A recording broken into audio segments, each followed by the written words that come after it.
Hello friends, मेरे digital classes में आप लोग का बहुत बहुत फिर से नए सेशन में स्वागत करता हूं। ठीक है जी।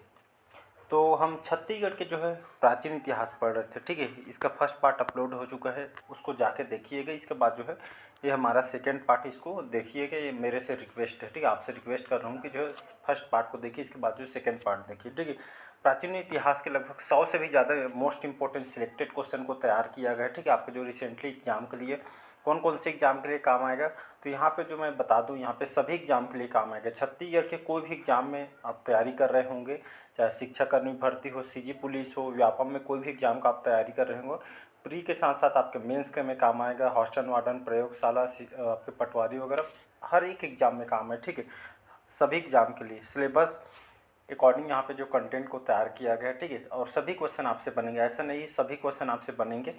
तो चलिए स्टार्ट करते हैं सेशन को। लगभग 12 क्वेश्चन में पिछले सेशन में कवर कराया था। इसमें कौन कौन से टॉपिक जो मैं कवर कराऊंगा उसको भी बताया था। इसलिए इसको कहीं भी पढ़िए, पार्ट वाइज देखिए। पार्ट वाइज पढ़ने के ये फ़ायदे होते हैं, जहाँ भी पढ़िए कंप्लीट पढ़िएगा। पार्ट वाइज पढ़ेंगे तो कंप्लीट पढ़ पाएंगे। ठीक है जी, चाहे कहीं भी मतलब प्लेटफॉर्म से पढ़ें। तो चलिए स्टार्ट करते हैं सेशन को। तो मेनका द्वार, ठीक है, तो मेनका द्वार या जो दरवाज़ा ये आपके छत्तीसगढ़ में कहाँ पे है? शक्ति में, मदनपुर में, धनपुर में या चैतुरगढ़ में? ये आपके सीजीपीएससी प्री की, ये आपके प्री में आया हुआ, असिस्टेंट प्रोफेसर में क्वेश्चन आया हुआ है, और आपके जो है प्री में 2 बार रिपीट हुआ है। ठीक है, इसको याद रखिएगा। तो मेनका दरवाज़ा या जो मेनका द्वार है, छत्तीसगढ़ के कौन से जिले में स्थित है? ये आपका चैतुरगढ़ में। ठीक है, एक मिनट यहाँ पे लिख देता हूँ। चैतुरगढ़ का किला सुने होंगे, ये आपके कोरबा जिला के अंतर्गत आती है। ठीक है जी, ये आपका जो है ये चैतुरगढ़ जिले के अंतर्गत आती है मेनका द्वारा। ये जो है मेनका द्वारा दरवाज़ा सुने होंगे, सिंह द्वारा सुने होंगे, हुंकारा दरवाज़ा सुने होंगे। ये सभी जो दरवाजे हैं यहाँ पे जो है पृथ्वीदेव प्रथम के कार्यकाल में ये जो है सभी जो है हुआ था। तो पृथ्वीदेव प्रथम के द्वारा चित्तौड़गढ़, जो लाफागढ़ का जो किला बनवाया गया था, और इन्हीं किलों में, ठीक, इन किले में 3 प्रमुख प्रवेश द्वार है, जिनके नाम थे आपका मेनका दरवाज़ा, सिंह द्वारा, हुंकारा दरवाज़ा। ठीक है, तो इनके द्वारा बहुत सारे निर्माण करवाया गया था। पृथ्वी देव के अगर मैं कार्यकाल अगर मैं बात करूं, 1065 से 95 तक इनका जो है शासन काल रहा था छत्तीसगढ़ में। इनको जो है सकल कोसलाधिपति, ठीक है जी, सकल कोसलाधिपति की जो उपाधि की जिन्होंने धारण की है, तो आपका पृथ्वीदेव प्रथम। ठीक है, पृथ्वीदेव प्रथम ने सकल कोसलाधिपति, प्रचंड कोसलाधिपति की उपाधि उन्होंने धारण की है। इनकी जानकारी अमोदा ताम्रपत्र, ठीक है, अमोदा ताम्रपत्र के अनुसार पृथ्वीदेव प्रथम की जो है जानकारी मिलती है, जिसमें इस ताम्रपत्र के अनुसार 21,000 गाँव, ठीक है जी, 21,000 गाँव के जो है स्वामी थे पृथ्वीदेव प्रथम। और अन्य ताम्रपत्र में से जो है महामालेश्वर, पंच महाशब्द इसको जो है कहा गया है। ठीक है, रतनपुर के विशाल तालाब का जो है निर्माण इन्होंने करवाया था। तुमाड़ में पृथ्वीदेव मंदिर का निर्माण कराया था। बंकेश्वर मंदिर, तुमाड़ में चलुस्की के मंदिर का भी निर्माण करवाया गया था। बाकी और अभी जो बताए हूँ ये सभी जो है बहुत सारे काम इनके द्वारा करवाया गया है। ठीक है जी, तो पृथ्वीदेव प्रथम के द्वारा ये सभी जो है कार्य करवाए गए हैं। डी ऑप्शन यहाँ पे करेक्ट आंसर हो जाएगा। नेक्स्ट क्वेश्चन देखते हैं। चलिए अगला क्वेश्चन देखते हैं। यहाँ पे 14वां क्वेश्चन है, किस सोमवंशी शासक ने त्रिकलिंगाधिपति को उपाधि धारण की थी? ये आपका सीजीपीएससी में आया हुआ 2019 के पेपर में, साथ ही साथ आपके व्यापम में, पीएससी सीएमओ में, पीएससी आपके मेंस में, ये सभी जो जितना भी कंटेंट तैयार किया गया है आपके सिलेबस के अकॉर्डिंग, आपको क्वेश्चन को लेवल को देखते हुए क्वेश्चन को तैयार किया। ऐसा नहीं है मतलब कहीं से भी आपको उठा के क्वेश्चन बनाया, ऐसा कोई भी ऐसा मतलब मकसद नहीं है। आपके भविष्य का खिलवाड़ जो है नहीं कर सकता मैं। ठीक है जी, तो किस सोमवंशी शासक ने जो है त्रिकलिंगाधिपति को उपाधि धारण की थी? शिवगुप्त ने, महाभगुप्त ने, महाशिवगुप्त ने या भीमगुप्त ने? इसका जो करेक्ट आंसर हो जाएगा महाभगुप्त। ठीक है, महाभगुप्त ये कौन से शासक है? ये आपके जो है सोमवंशी शासक है, उड़ीसा के जो सोमवंशी शासक है। ठीक है, सोमवंशी शासक हैं, इसको याद रखिएगा। इनके द्वारा इनको जो है आप त्रिकलिंगाधिपति को उपाधि इन्होंने धारण की है। कौशलेंद्र की जो है उपाधि इनको धारण किया गया है। ये आपके किसके संस्थापक है? शिवगुप्त के जो है संस्थापक है। और इसमें जो है उद्योग केसरी, इसमें जो है अंतिम शासक है, इसको याद रखिएगा। सोमवंशी शासक जो महागुप्त है, इसको जो है त्रिकलिंगाधिपति उपाधि इन्होंने जो है धारण की है। ठीक है, तो मोस्ट इंपॉर्टेंट क्वेश्चन है। अगला क्वेश्चन, चलिए अगला क्वेश्चन देखते हैं। प्राचीन काल में इस राज्य में पांडु वंश के निम्नलिखित किस शासकों ने कोसलाधिपति उपाधि धारण की थी। ठीक है, ये आपके व्यापम में और बहुत सारे एग्जाम में क्वेश्चन आया हुआ है। ठीक है जी।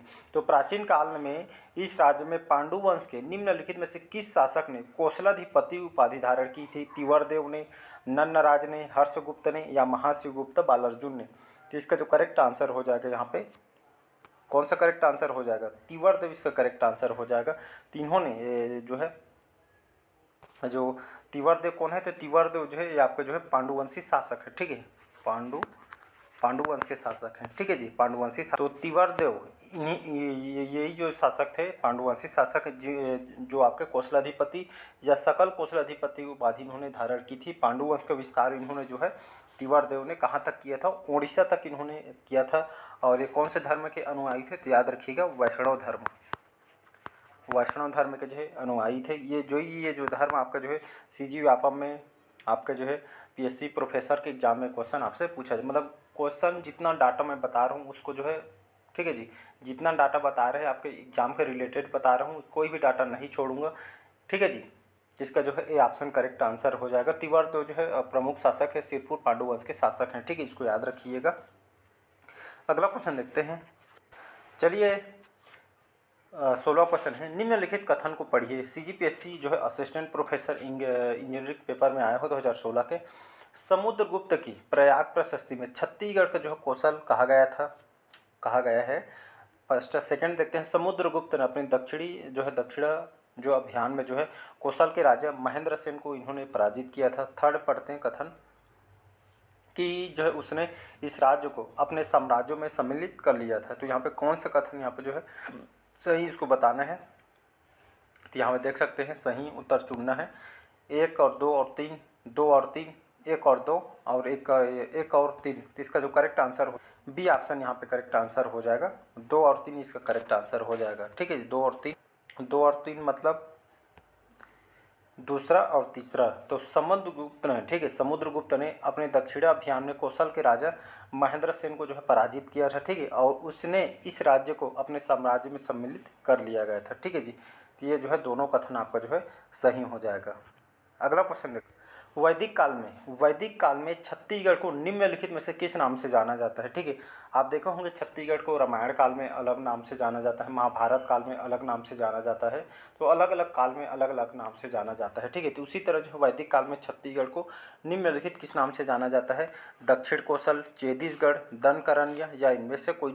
तो इसका जो करेक्ट आंसर हो जाएगा दक्षिण कौशल, छत्तीसगढ़, दनकरनिया या इनमें से कोई नहीं। तो इसका जो करेक्ट आंसर हो जाएगा इनमें से कोई नहीं। ठीक है, तो छत्तीसगढ़ में जो वैदिक काल की बात करें, अगर वैदिक काल देखेंगे 1000 से लेकर 600 ईसा पूर्व तक यहाँ पे जो है उत्तर वैदिक काल का जो है शासन काल रहा है। और इस काल में आर्यों का जो विस्तार है मध्य भारत में होने लगा था। ठीक है, और जो है ये जो रेवा नदी के रूप में भारत में उल्लेखित किया है कि जो यहाँ पे कह सकते हैं कि उत्तर वैदिक काल में जो छत्तीसगढ़ का वर्णन मिलता है, लेकिन उस समय किस नाम से जाना जाता था अभी तक जो है बुक में भी आप देखे होंगे कि वहाँ पे भी मेंशन नहीं किया। लेकिन अब जो है रामायण काल में, ठीक है, रामायण काल में जो है छत्तीसगढ़ को दक्षिण कौशल कहा गया है और राजधानी जो है कुश स्थली है। ठीक है, छत्तीसगढ़ का जो नाम रामायण काल में देखेंगे तो छत्तीसगढ़ का नाम दक्षिण कौशल है, राजधानी कुश स्थली है। और इस काल में बस्तर को जो है दनकारण्य कहा गया है। ठीक है जी, और अगर महाभारत काल में जाएंगे तो महाभारत काल में छत्तीसगढ़ को किस नाम से जानते हैं? तो इसको जो है प्राग कौशल, ठीक है, प्राग कौशल, छत्तीसगढ़ को जो है प्राग कौशल के नाम से कहा गया है और बस्तर को जो है कांतार कहा गया है। ठीक है जी, ये सभी डाटा आपको जो है पता होना चाहिए। रामायण काल में छत्तीसगढ़ को किस नाम से जाना जाता है, महाभारत काल में किस नाम से जाना जाता है? सिरपुर को महाभारत काल में चित्रांगतपुर, रतनपुर को जो है मणिपुर, खल्लारी को खल्लवाटिका, गुंजी को दमोदर, आरंग को भांडेर का नाम से जाने जाते हैं। तो यहाँ से भी क्वेश्चन आपसे आए हुए हैं, तो सारे डाटा जितना हो सकता है मैं बता रहा हूँ। ठीक है जी, ताकि कोई भी क्वेश्चन आपसे न छूटे, पूरा डाटा बता रहा हूँ। अगला क्वेश्चन देखते हैं। चलिए अगला क्वेश्चन देखते हैं, 18वां क्वेश्चन। इस क्षेत्र में 5वीं से 6वीं शताब्दी में शासन करने वाला, ठीक है, 5वीं से 6वीं शताब्दी में इस क्षेत्र में शासन करने वाला शासक प्रसन्न मात्र किस वंश से संबंधित है? ये आपका आया हुआ एग्जाम में देख सकते हो व्यापम के। सरपुरी वंश, कलचुरी वंश, पांडु वंश या नल वंश? तो इसका जो करेक्ट आंसर हो जाएगा ये जो है सरपुरी वंश के शासक है प्रसन्न मात्र। ठीक है, अगर प्रसन्न मात्र की बात करूँ तो इनके द्वारा प्रमुख अगर काम देखेंगे, नीला नदी, अभी इसको जो है लीलागर लीलागर नदी के नाम से इसको हम जानते हैं।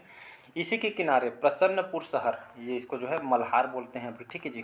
मल्हारपुर, प्रसन्नपुर, मल्हार नगर इन्होंने बसाया था। और गरुड़ चक्र शंख युक्त सोने के सिक्के, जो सोने के जो सिक्के किन्होंने चलवाया था, ये सरपुरी वंश के शासक प्रसन्न मात्र इन्होंने जो है गरुड़ चक्र शंख युक्त सोने के सिक्के इन्होंने चलाया था। ये आपके बहुत सारे एग्जाम में क्वेश्चन आपसे पूछे गए हैं, ठीक है जी, जिसको याद रखा। अगर सरपुरी वंश की बात करूं तो हमारे छत्तीसगढ़ में 5वीं से 6वीं शताब्दी तक सदी में जो है सरपुरी वंश से इन्होंने शासन किया है। राजधानी सरपपुर को, सारंगढ़, संबलपुर को जो है वर्तमान में उस समय जो है राजधानी बनाई थी। संस्थापक इसके कौन है, तो आपका सरबराज, ठीक है। सरबराज जो है इसके जो है इस वंश के संस्थापक है, सरबपुरी वंश के, ठीक है। और कौन से धर्म के अनुयायी थे, तो वैष्णव धर्म से संबंधित है, ठीक है। इसको याद रखिए, कई बार जो है आपके वंश से भी पूछा गया है कि जो सरबपुरी वंश से कौन से धर्म को जो है मानते थे या कौन से धर्म से संबंधित थे, तो ये जो वैष्णव धर्म से संबंधित है। आपके मेंस में आया है, पीएससी प्री में आया है, मतलब मेंस में 2 बार रिपीट कर चुका है सरबपुरी वंश को, ठीक है जी। तो इसको याद रखिएगा। अगला क्वेश्चन देखते हैं। और इसमें एक चीज़ और बताना भूल गए, सरपुरी वंश में जो कौन कौन से शासक हैं, तो सरबराज इसके जो संस्थापक हो गए, प्रसन्न मात्र, जयराज, प्रवरराज प्रथम, सुदेवराज, प्रवरराज जो द्वितीय, ये सभी जो प्रमुख शासक है, ठीक है। जैसे जैसे क्वेश्चन आएगा उसके हिसाब से मैं मतलब सभी कंटेंट आपको जो है पढ़ने को मिलेगा, ठीक है। सभी क्वेश्चन मैं कवर करा दूंगा। चलिए अगला क्वेश्चन देखते हैं। इस राज्य के सिरपुर में किस राजवंश के शासनकाल में रानी वाष्टा ने ईंटों का एक मंदिर निर्माण कराया था। ये आपका सीजीपीएससी फूड सिक्योरिटी पेपर में आया हो, साथ ही बहुत सारे पीएससी प्री मेंस वगैरह में क्वेश्चन आया हुआ है, ठीक है जी। तो इस राज्य के सिरपुर में किस राजवंश के शासनकाल में रानी वाष्टा ने ईंटों से एक मंदिर का निर्माण कराया था। नल वंश, सरपुरी वंश, पांडु वंश या सोमवंश। इसका सी ऑप्शन करेक्ट आंसर हो जाएगा। अगर मैं पांडु वंश की बात करूं, इसके बाद क्वेश्चन में आएंगे। पांडु वंश तो सुने होंगे, ये छत्तीसगढ़ में लगभग 6वीं से जो है 7वीं शताब्दी तक जो है पांडु वंश के शासनकाल रहा था, ठीक है जी। राजधानी जो है सिरपुर को अपनी राजधानी बनाया था, ठीक है जी। ठीक है। और बहुत सारे जो ताम्रपत्र हो गया सिरपुर से जो है प्राप्त हुआ है। और इसके संस्थापक कौन है पांडु वंश के, तो इंद्रबल, ठीक है। इंद्रबल, ये कई बार एग्जाम में क्वेश्चन पूछा है कि पांडु वंश के संस्थापक कौन है, तो इंद्रबल इसके संस्थापक है, ठीक है। और छत्तीसगढ़ में किसके काल को स्वर्ण काल माना जाता है, महाश्रीगुप्त बालार्जुन के जो है शासन काल को स्वर्ण काल माना जाता है। छत्तीसगढ़ का उत्कर्ष काल महाश्रीगुप्त तिवर्देव, इनके शासन काल को उत्कर्ष काल माना गया है। छत्तीसगढ़ मंदिरों के निर्माण का काल जो है पांडु वंश की स्थानीय राजवंशों के द्वारा सबसे ज़्यादा यहाँ पे किया गया है। अब आते हैं हम क्वेश्चन में कि जो रानी वाष्टा ने ईंटों के मंदिर का निर्माण कराया था। हर्षगुप्त सुने होंगे, ये जो पांडुवंशी शासक है, इनका विवाह जो मगध के जो मौखरी वंश के राजा सूर्यवर्मा, ठीक है, सूर्यवर्मा की पुत्री रानी जो है वाष्टा से इनका जो है विवाह होता है, ठीक है। फिर जो है हर्षगुप्त की मृत्यु हो जाती है, ठीक है। उसके बाद जो है इनकी याद में रानी जो वाष्टा है, रानी वाष्टा ने उस समय इनके जो है महाश्रीगुप्त बालार्जुन के शासनकाल चल थे, इन्हीं के कार्यकाल में, ठीक है, इनके काल में सिरपुर के एक जो है प्रसिद्ध जो लक्ष्मण मंदिर का निर्माण ये रानी वाष्टा के द्वारा करवाया जाता है। और ये पूर्ण रूप से लाल ईंटों से निर्मित गुप्तकालीन का श्रेष्ठ उदाहरण इसको माना जाता है, ठीक है जी। और ये भगवान विष्णु जी का मंदिर है, ठीक है। ये जो भगवान विष्णु जी का मंदिर है जिन्होंने इनको तो बनवाया गया था रानी वाष्टा के द्वारा, किसके शासनकाल में, तो महाश्रीगुप्त बालार्जुन की। ये जो सभी है पांडुवंशी शासक हैं, ठीक है, इसको याद रखिएगा। तो इसका सी ऑप्शन यहाँ पे करेक्ट आंसर हो जाएगा। इनमें प्रमुख शासक कौन कौन है, तो आपका उदयन हो गया, इंद्रबल, ईशान देव, तिवरदेव, नन्नराज द्वितीय और आपका जो है हर्षगुप्त, ये सभी जो है महाश्रीगुप्त बालार्जुन वगैरह ये सभी जो है पांडुवंशी शासक हैं। अगला क्वेश्चन देखते हैं। निम्न कथनों को पढ़िए, ठीक है जी। निम्न कथन को पढ़िए कि पहला है प्राचीन छत्तीसगढ़ का उत्तरी भाग मौर्य साम्राज्य में सम्मिलित था। दूसरा है आपका सरगुजा क्षेत्र के सीता बेंगरा और जोगी मारा की गुफा में जो ब्राह्मी लिपि के मौर्यकालीन अभिलेख प्राप्त हुए हैं। थर्ड है आपका अशोक के कलिंग अभिलेख से भी जो है इसकी पुष्टि यहाँ पे होती है, ठीक है जी। तो इस तरह के यहाँ पे कथन दिया गया। तो यहाँ पे जो है सही उत्तर चुनिए, तो यहाँ पे केवल एक सही है, केवल एक और दो, केवल दो और तीन या एक, दो एवं तीन। तो यहाँ पे सही कथन का चुना, तो इसका जो करेक्ट आंसर हो जाएगा 2 और 3 इसका करेक्ट आंसर हो जाएगा, ठीक है जी। 2 और 3 मतलब आपका सरगुजा क्षेत्र के जो सीता बेंगरा और जोगी मारा गुफा में जो ब्राह्मी लिपि मौर्यकालीन जो अभिलेख प्राप्त हुए हैं, कई कई बार मेरे सेशन में इसको बता चुका हूँ और आगे हम पढ़ेंगे तो इसको मैं कवर करा दूंगा। अशोक के कलिंग अभिलेख से भी जो उनकी जो है पुष्टि होती है, ठीक है। ये सभी 2 और 3 इसका करेक्ट आंसर हो जाएगा, 2 और 3, ठीक है जी। Next question. चलिए अगला क्वेश्चन है, चीनी इतिहासकार ह्वेनसांग, ठीक है जी, चीनी इतिहासकार जो ह्वेनसांग छत्तीसगढ़ के कौन सी स्थल की यात्रा की थी उन्होंने? मल्हार, जांजगीर, दमूधारा या आपका गिरौदपुरी? तो इसका जो करेक्ट आंसर हो जाएगा ए ऑप्शन हो जाएगा मल्हार। मल्हार के साथ एक और जगह है आपका सिरपुर, ठीक है, सिरपुर और मल्हार की यात्रा इन्होंने की थी, ठीक है। ह्वेनसांग सभी जानते होंगे, एक प्रसिद्ध चीनी यात्री हैं ह्वेनसांग। किनके शासनकाल में आए हुए थे? तो जो है महासिगुप्त जो बालार्जुन है, इनके शासनकाल में जो है चीनी यात्री ह्वेनसांग ने लगभग 639 ईस्वी में सिरपुर और मल्हार की यात्रा की थी। और ह्वेनसांग ने जो है यात्रा का वर्णन अपनी पुस्तक CU जो की है, CU की में जो है वर्णन जो है हमारे छत्तीसगढ़ के जो वर्णन किया है, और छत्तीसगढ़ को जो है क्यासलोक नाम से जो है वर्णन किया गया है, ठीक है, इसको याद रखिएगा। तो ये आपसे जो है किसके काल में आया था, कौन से सन में आया है, कहाँ कहाँ पे जो है ये घूमे थे, तो ये क्वेश्चन आपसे पूछे जा सकते हैं। इसलिए जितना हो सके सभी डाटा जो है बताने की कोशिश मैं करता हूँ, ठीक है जी। यहाँ पे ज़रूरी नहीं है कि ह्वेनसांग छत्तीसगढ़ की कौन सी स्थल में है, एक ही क्वेश्चन आपसे पूछा जाए, बहुत सारे तरह क्वेश्चन आपसे पूछे, या तो डेट पूछा जाएगा, कहाँ कहाँ यात्रा किया गया था, ये भी किसके शासनकाल में, इस तरह के क्वेश्चन पूछते हैं, ठीक है जी। तो जहाँ भी पढ़िए पूरा जो फैक्ट के साथ पढ़ा करिए। चलिए अगला क्वेश्चन देखते हैं, छत्तीसगढ़ के महासमुंद जिले के निम्नांकित किस शहर में ह्वेनसांग ने 17वीं शताब्दी की यात्रा की थी? देख सकते हैं यहाँ पे अभी इसके बारे में बता, घुमा के कैसा आया हुआ है, और आपके एग्जाम में भी क्वेश्चन आया CGPSC में, ठीक है। सिरपुर, कबीरधाम, अंबिकापुर या अहिरवारा में, ठीक है। तो छत्तीसगढ़ महासमुंद जिले के कौन से जिला है, कौन से शहर में ह्वेनसांग ने, ठीक है, 17वीं शताब्दी की यात्रा की थी? तो अभी बताया हूँ आपको, जो डाटा दोनों पता है, मतलब जो डाटा पूरा कंप्लीट है तो आंसर आप लगा के आएंगे, ठीक है।